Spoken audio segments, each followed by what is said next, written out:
नमस्कार दोस्तों, राधे राधे, जय श्री कृष्णा। कर्ण और पितृपक्ष, दानवीर का ऐसा रहस्य जो आज भी हर श्राद्ध में जीवित है। महाभारत के महानायक कर्ण का जन्म असाधारण परिस्थितियों में हुआ। उनकी माता कुंती थीं। जब कुंती विवाह से पूर्व ऋषि दुर्वासा के आश्रम में सेवा कर रही थीं, तो ऋषि ने प्रसन्न होकर उन्हें एक वरदान दिया। तुम जब भी किसी देवता का स्मरण करोगी, वो देवता तुम्हें पुत्र प्रदान करेगा। कुंती ने बाल्यावस्था में इस वरदान की परीक्षा लेने के लिए सूर्य देव का आवाहन किया। सूर्य देव प्रकट हुए और उन्होंने एक तेजस्वी पुत्र कर्ण को जन्म दिया। यह बालक दिव्य कवच और कुंडल के साथ उत्पन्न हुआ। ये कवच कुंडल उसे अजेय बना रहे थे, लेकिन समाज की मर्यादा और अविवाहित होने के कारण कुंती ने नवजात शिशु को स्वीकार नहीं किया। उन्होंने बालक को एक टोकरी में रखकर गंगा नदी में बहा दिया। वो टोकरी एक सारथी अधीरथ और उनकी पत्नी राधा के हाथ लगी। उन्होंने इस दिव्य शिशु को अपने पुत्र के रूप में पाल लिया। इसी कारण वो राधे और सूत पुत्र कहलाए। कर्ण का बचपन निर्धनता और अपमान के बीच गुजरा, परंतु उसका हृदय दानशील और पराक्रमी था। कर्ण को धनुर्विद्या का गहरा शौक था, परंतु वो सूत पुत्र था। इस कारण उसे ब्राह्मण गुरु द्रोणाचार्य ने शिक्षा देने से मना कर दिया। कर्ण ने महर्षि परशुराम को गुरु बनाया। परशुराम केवल ब्राह्मणों को ही शिक्षा देते थे, इसीलिए कर्ण ने उनसे झूठ कहा कि वो ब्राह्मण हैं। कई वर्षों तक उसने अद्भुत विद्या अर्जित की। एक दिन परशुराम उनकी गोद में सो रहे थे। उसी समय एक कीट ने कर्ण की जांघ में गहरा घाव कर दिया। कर्ण ने बिना हिले डुले सब कुछ सहन किया। जब परशुराम जागे तो उन्होंने जान लिया कि ये साधारण ब्राह्मण नहीं हो सकता। उन्होंने शाप दिया, जब तुम्हें सबसे अधिक आवश्यकता होगी, तब तुम्हें अपनी विद्या याद नहीं रहेगी। इसके अलावा कर्ण को एक और भी शाप मिला। एक दिन वो किसी ब्राह्मण बालक के साथ अभ्यास कर रहा था। अनजाने में उस बालक की मृत्यु हो गई। क्रोधित पिता ने कर्ण को श्राप दिया कि उसके रथ का पहिया युद्ध के समय धरती में धंस जाएगा। कुरु सभा में जब द्रौपदी स्वयंवर हुआ तो कर्ण भी धनुष उठाने पहुँचे, लेकिन द्रौपदी ने उन्हें सूत पुत्र कहकर विवाह करने से मना कर दिया। यह अपमान कर्ण के हृदय में गहरा घाव कर गया। इसी समय दुर्योधन ने उनकी प्रतिभा को पहचाना और उन्हें अंग देश का राजा बना दिया। तब से कर्ण ने दुर्योधन को अपना सबसे बड़ा मित्र और जीवन दाता माना। वो जीवन भर दुर्योधन के प्रति वफादार रहे। कर्ण का सबसे बड़ा गुण उसका दानशील स्वभाव था। वो कभी किसी याचक को खाली हाथ नहीं लौटाते थे। इसी कारण वो दानवीर कर्ण कहलाए थे। कहा जाता है कि वो प्रतिदिन सूर्य देव की पूजा करते और फिर दान देते। उनकी दानशीलता की सबसे बड़ी परीक्षा इंद्र देव ने ली थी। इंद्र अर्जुन के पिता थे। उन्हें भय था कि कर्ण अपनी कवच और कुंडल के कारण अजेय हैं। इंद्र ने एक ब्राह्मण का रूप धारण करके कर्ण से कवच और कुंडल मांग लिया। कर्ण जानते थे कि ये इंद्र हैं और उनसे कवच कुंडल मांगने युद्ध की चाल से आए हैं। फिर भी उसने बिना संकोच कवच कुंडल दान कर दिया। इसी कारण उन्हें इतिहास का सबसे बड़ा दानवीर माना जाता है। महाभारत युद्ध जब आरंभ हुआ तो कर्ण ने कौरवों की ओर से युद्ध किया। उसका सामना कई बार पांडवों से हुआ। भीष्म पितामह के रहते हुए कर्ण ने युद्ध नहीं किया, लेकिन भीष्म के पतन के बाद वो मैदान में उतरे। कर्ण और अर्जुन का युद्ध महाभारत का सबसे महत्वपूर्ण प्रसंग है। भगवान श्री कृष्ण अर्जुन के सारथी बने। जब अर्जुन और कर्ण आमने सामने आए तो युद्ध भयंकर हुआ। कर्ण का रथ का पहिया श्राप के कारण धरती में धंस गया। वो उसे निकालने में व्यस्त हो गया। उसी समय कृष्ण ने अर्जुन से कहा, अर्जुन, ये तुम्हारे शत्रु का समय है। धर्म के लिए इसे समाप्त करो। अर्जुन ने अपना दिव्य बाण चलाकर कर्ण का वध कर दिया। कर्ण की मृत्यु से पूर्व भगवान श्री कृष्ण ने उनसे संवाद किया। उन्होंने कर्ण से पूछा, कर्ण, तुम इतने दानवीर, धर्मात्मा और पराक्रमी हो, फिर भी तुम अधर्म के पक्ष में क्यों रहे? कर्ण ने उत्तर दिया, हे माधव, मेरा जीवन अपमान और तिरस्कार में बीता। जिसने मुझे सम्मान दिया वो दुर्योधन ही था, इसीलिए मैं उसके प्रति कृतज्ञ था। मनुष्य का सबसे बड़ा धर्म है कृतज्ञता। मैंने उसका साथ कभी नहीं छोड़ा। कृष्ण मुस्कुराए और बोले, कर्ण, तुम अपने कर्मों से अमर हो जाओगे। इतिहास तुम्हें दानवीर के रूप में याद करेगा। युद्ध के बाद कर्ण स्वर्ग लोक पहुँचे। वहाँ उसे भोजन के स्थान पर सोना चांदी मिला। कारण वही था, उसने अन्नदान कभी नहीं किया था। देवताओं से अनुमति लेकर वो 15 दिन के लिए धरती पर लौटे और खूब अन्न का दान किया। तब से ही पितृपक्ष में श्राद्ध और अन्नदान की परंपरा शुरू हुई। कर्ण की कथा हमें ये सिखाती है कि दान का सबसे बड़ा रूप अन्नदान है। सोना चांदी और वस्त्र का दान करने से बढ़कर पुण्य अन्न और जल का दान करने में है। पितृपक्ष में जब हम अपने पूर्वजों के नाम से अन्न जल और तर्पण करते हैं तो उनकी आत्माएं तृप्त होती हैं और हमें आशीर्वाद देती हैं। इसीलिए हर इंसान को चाहिए कि पितृपक्ष में अपने पितरों का स्मरण करके श्रद्धा और अन्न दान करे। महारथी कर्ण के कवच कुंडल का रहस्य। एक असुर था, दंबोधव। उसने सूर्य देव की बड़ी तपस्या की।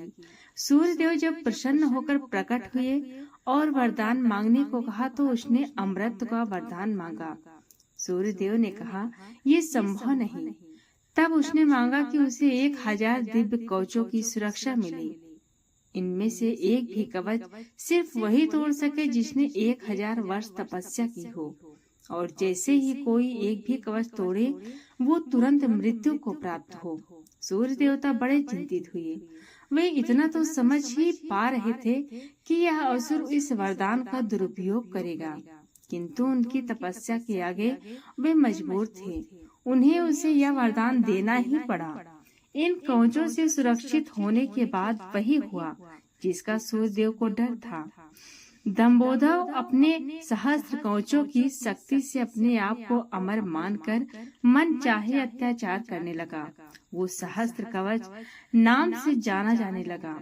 उधर सती जी के पिता दक्ष प्रजापति ने अपनी पुत्री मूर्ति का विवाह ब्रह्मा जी के मानस पुत्र धर्म से किया।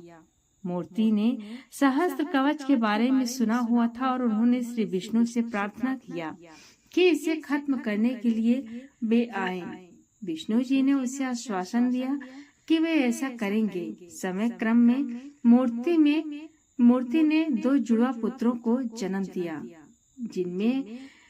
जिनके नाम हुए नर और नारायण। दोनों 2 शरीर में हुए भी एक थे, 2 शरीरों में एक आत्मा। विष्णु जी ने एक साथ 2 शरीरों में नर और नारायण के रूप में अवतरण किया था। दोनों भाई बड़े हुए। एक बार दंबोदर इस वन पर चढ़ाया। तब उसने एक तेजस्वी मनुष्य को अपनी ओर आते देखा और भय का अनुभव किया। उस व्यक्ति ने कहा कि मैं नर हूँ और तुमसे युद्ध करने आया हूँ। भय होते ही दंबोदर ने हंसकर कहा, तुम मेरे बारे में जानते ही क्या हो? मेरा कवच सिर्फ वही तोड़ सकता है जिसने 1000 वर्षों तक तप किया हो। नर ने हंसकर कहा कि मैं और मेरा भाई नारायण एक ही हैं। वो मेरे बदले तप कर रहा है और मैं उसके बदले युद्ध कर रहा हूँ। युद्ध शुरू हुआ और सहस्त्र कवच को आश्चर्य होता रहा कि सच में ही नारायण के तप से नर की शक्ति बढ़ती चली जा रही थी। जैसे ही 1000 वर्ष का समय पूर्ण हुआ, नर ने सहस्त्र कवच का एक कवच तोड़ दिया, लेकिन सूर्य के वरदान के अनुसार जैसे ही कवच टूटा, नर मृत होकर वहीं गिर पड़े। सहस्त्र कवच ने सोचा कि चलो एक कवच गया ही सही, किंतु ये तो मर ही गया। तभी उसने देखा कि नर उसकी ओर दौड़े आ रहा है और वो चकित हो गया। अभी ही तो उसके सामने नर की मृत्यु हुई और अभी ही यही जीवित हो मेरी ओर कैसे दौड़ा आ रहा है। लेकिन फिर उसने देखा कि नर तो मृत पड़े हुए हैं। ये तो हूबहू नर जैसे प्रतीत होते हैं। उनके भाई नारायण थे, जो दंबोदर की ओर नहीं बल्कि अपने भाई नर की ओर दौड़ रहे थे। दंबोदर ने अट्टहास करते हुए नारायण से कहा कि तुम्हें अपने भाई को समझाना चाहिए था, इसने अपने प्राण व्यर्थ ही गंवा दिया। नारायण शांति पूर्वक मुस्कुराए। उन्होंने नर के पास बैठकर कोई मंत्र पढ़ा और चमत्कारिक रूप से नर उठ बैठे। तब दंबोदर की समझ में आया कि 1000 वर्ष तक शिव जी की तपस्या करने से नारायण को मृत्युंजय मंत्र की सिद्धि हुई, जिससे वे अपने भाई को पुनर्जीवित कर सकते हैं। अब इस बार नारायण ने दंबोदर को ललकारा और नर तपस्या में बैठ गए। 1000 साल की युद्ध और तपस्या के बाद फिर एक कवच टूटा और नारायण की मृत्यु हो गई। फिर नर ने आकर नारायण को पुनर्जीवित कर दिया और यह चक्र फिर चलता रहा। इस तरह 999 बार युद्ध हुआ। एक भाई युद्ध करता, दूसरा तपस्या। हर बार पहले की मृत्यु और दूसरा उसे पुनर्जीवित कर देता। जब 999 कवच टूट गए तो सहस्त्र कवच समझ गया कि अब मेरी मृत्यु हो जाएगी। तब वो युद्ध त्याग कर सूर्य लोक भागकर सूर्य देव के शरणागत हुआ। नर और नारायण उसका पीछा करते वहां आए और सूर्यदेव ने उसे सौंपने को कहा, किंतु अपने भक्त को सौंपने पर सूर्यदेव राजी न हुए। तब नारायण ने अपने कमंडल से जल लेकर सूर्यदेव को श्राप दिया कि आप इस असुर को उसके कर्म फल से बचाने का प्रयास कर रहे हैं, जिसके लिए आप भी इसके पापों के भागीदार हुए और आप भी इसके साथ जन्म लेंगे इसका कर्म फल भोगने के लिए। इसके साथ ही त्रेता युग समाप्त हुआ और द्वापर युग का प्रारंभ हुआ। कुछ समय बाद कुंती जी ने अपने वरदान को जांचते हुए सूर्यदेव का वाहन किया और कर्ण का जन्म हुआ। लेकिन यह आमतौर पर ज्ञात नहीं है कि कर्ण सिर्फ सूर्य पुत्र ही नहीं बल्कि उसके भीतर सूर्य और दंबोदर दोनों हैं। जैसे नर और नारायण में 2 शरीरों में एक आत्मा थी, उसी तरह कर्ण के एक शरीर में 2 आत्माओं का वास है, सूर्य और सहस्त्र कवच। दूसरी ओर नर और नारायण इस बार अर्जुन और कृष्ण के रूप में आए। कर्ण के भीतर जो सूर्य का अंश है वही उसे तेजस्वी वीर बनाता है, जबकि उसके भीतर दंबोदर भी होने से उसके कर्म फल उसे अनेकानेक अन्याय और अपमान मिलते हैं और उसे द्रौपदी का अपमान और ऐसे ही अनेक अपकर्म करने को प्रेरित करता है। आइए जानते हैं श्राद्ध न करने से हानि। हमारे शास्त्रों ने श्राद्ध न करने से जो हानि होती है उसको बताया है। आप उसे जान करके चकित रह जाएंगे। जब व्यक्ति इस 5 भौतिक शरीर को छोड़ करके जाता है, उस महामाया में अपना स्थूल शरीर भी नहीं ले जा सकता। साथ में अन्न जल ले जाने की तो बात ही छोड़ दो। उस समय उसके सगे संबंधी उस जीव के निमित्त श्राद्ध विधि से उसे जो कुछ देते हैं वही उसे मिलता है। इसीलिए शास्त्रों में मरणोपरांत पिंडदान की व्यवस्था बताई गई है। सर्वप्रथम 100 यात्रा के अंतर्गत 6 पिंड दिए जाते हैं, जिनमें भूमि के अधिष्ठात्री देवताओं की प्रसन्नता तथा भूत पिशाचों द्वारा होने वाली बाधाओं का निराकरण आदि प्रयोजन सिद्ध होते हैं। इसके बाद 10 ग्रात में दिए जाने वाले 10 पिंडों के द्वारा जीव को अतिवाहित सूक्ष्म शरीर की प्राप्ति होती है। ये मृत व्यक्ति की महायात्रा के प्रारंभ की बात है। आगे जाकर उस मृत व्यक्ति को अन्न जल आदि की आवश्यकता पड़ती है, जो उत्तम सोचनी में दिए जाने वाले पिंड दान से उसे प्राप्त होता है। यदि सगे संबंधी पुत्र पौत्र आदि ना दे तो भूख प्यास से उसे वहाँ बहुत दारुण दुख होता है। जैसे मृत व्यक्ति के निमित्त उसके सगे संबंधी कुछ भी नहीं करते तो उस मृत व्यक्ति को अनेक दुख भोगने पड़ते हैं। ठीक उसी प्रकार से श्राद्ध न करने वालों को भी पग पग पर कष्ट का सामना करना पड़ता है। मृत प्राणी बाध्य होकर श्राद्ध न करने वाले अपने सगे संबंधियों को श्राद्ध देते हैं, यहाँ तक कि उसका रक्त चूसने लगते हैं। श्राद्धम न कुरुते मोहात् तस्य रक्तम पीबन्ति पितरस्य शापम दत्वा प्रायश्चित च। साथ ही वह पितृ उनके शाप भी देते हैं। फिर इस अभिशाप से परिवार को जीवन भर कष्ट ही झेलना पड़ता है।